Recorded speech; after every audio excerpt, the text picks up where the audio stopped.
अल्हम्दुलिल्लाह रब्बिल आलमीन वस्सलातु वस्सलामु अला खातमिल अंबिया'i वल मुरसलीन व अला आलिहि व अस्हाबिहि मन तबिअहुम बि इहसानिन इला यौमिद्दीन अम्मा बअद। अल्लाह ताला का फज़्ल व करम है कि हमने बड़े बड़े उलमा से बहुत सारी बातें अल्लामा डॉक्टर मोहम्मद रुकमान अस्सलफ़ी रहमहुल्लाह के हयात व खिदमत के बारे में सुना। तो मैं सारे लोगों का मशकूर हूँ।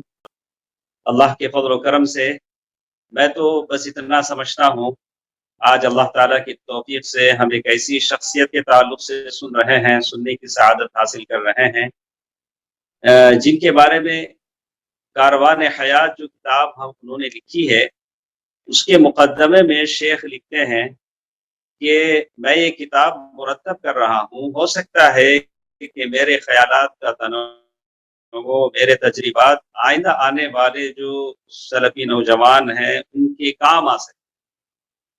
तो यकीनन उनका वो अज़ीम तवाज़ुअ था, जिसकी बातें हमने शेख अनवर सलफ़ी साहब, आरिफ जावेद मोहम्मदी साहब और इसी तरह अब्दुल वहाब जामी साहब और इसी तरह हमारे मुज़फ़्फ़रुल इस्लाम साहब से हमने सुना। यकीनन वो तवाज़ुअ था जिसकी वजह से वो उस दर्जे को पहुँचे हैं।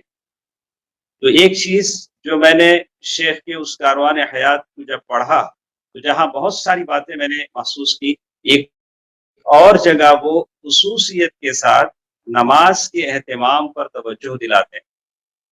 तो मैं खुद इसको अपने आप के लिए उनकी ज़िंदगी से सबक लेता हूँ और मेरे जितने साथी या जो लोग भी मौजूद हैं सबसे कहूँगा कि इस चीज़ को हम अहमियत दें। यही वो चीज़ें हैं जिसको लेकर ये लोग अल्लाह ताला की मुकर्रब बंदों में इंशाअल्लाह शामिल हुए हैं। अल्लाह ताला उनके खिदमात को कबूल फरमाए। और एक ऐसी शख्सियत के बारे में हम बातें कर रहे हैं और इसी अल्लाह ताला जज़ाए खैर दे तमाम ऑर्गेनाइजर्स को जिन्होंने ये महफिल सजाई है, और उसके बाद हमें मौका मिला है कि इस शख्सियत के बारे में हम जानें, उनकी खिदमात को जानें और फिर उनकी तरह कोई हल्का सा काम हम भी अपनी ज़िंदगी में करें ताकि हमारे लिए बाक़ियातुस सालिहात बन जाए। यही इसका असल मकसद होता है। तो मैं मेरे तमाम साथियों से इस महफिल में मेरे अपने साथी भी हैं, शेख ज़की मदनी और दूसरे बहुत सारे हैं, और अब जितने भी और हैं वो हमारे मशाइख हैं। सबसे कहूँगा कि आज हम सलफ़ी उलमा के लिए जिस चीज़ की ज़्यादा ज़रूरत है वो तवाज़ुअ, और जो हम शेख मोहतरम की ज़िंदगी में देखते हैं कि हालांकि बड़े-बड़े शेख इब्न बाज़ रहमहुल्लाह, शेख अल्बानी रहमहुल्लाह, पता नहीं कितने बड़े-बड़े उलमा से उनकी रिफ़ाक़त रही, सोहबत रही, मुलाक़ातें रही, तो लेकिन उनका तवाज़ुअ था जिसने आज हमें मजबूर किया, आज हमें ये मौका दे रहा है कि हम उनके ताल्लुक़ से कह सुन रहे हैं। अल्लाह ताला इन तमाम नेक अमाल को जो उन्होंने किए बड़े-बड़े इदारों की शक्ल में, उनके लिए बाक़ियातुस सालिहात, यानी अल्लाह ताला उनके लिए अजर का बाइस बनाए। और आखिर में मैं, जैसे शेख की जो आदत थी, जो मैं कारवान हयात पढ़कर मैं समझा हूँ, तौहीद की आबियारी को लोगों के दिलों में बसाना, ये सबसे बड़ी चीज़ है।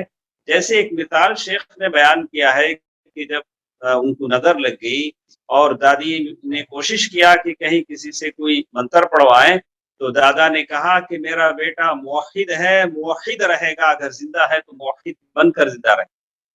तो ये तौहीद की आबियारी है जो ये सलफ ने की है। तो मैं सबका शुक्र अदा करता हूँ और इसी तरह इस बात की भी दरख्वास्त करता हूँ कि ऐसे भी बहुत सारे हमारे और भी उलमा और मशाइख हैं, उनके ताल्लुक से भी ऐसी ही इज्तिमाअत और महफिलें होती रहेंगी, तो उनके बारे में भी हमें जानने और उनकी खिदमत को समझने का मौका मिलेगा। उससे हमारे अंदर भी कुछ ऐसा शौक पैदा होगा कि हम उम्मत को कुछ देकर यहाँ से जाएं। अल्लाह ताला सबको जज़ाए खैर दे, और जितने हमारे साथ इस महफिल में शरीक हैं, अल्लाह ताला सबको अज़ीम सिला अता फरमाए। आमीन।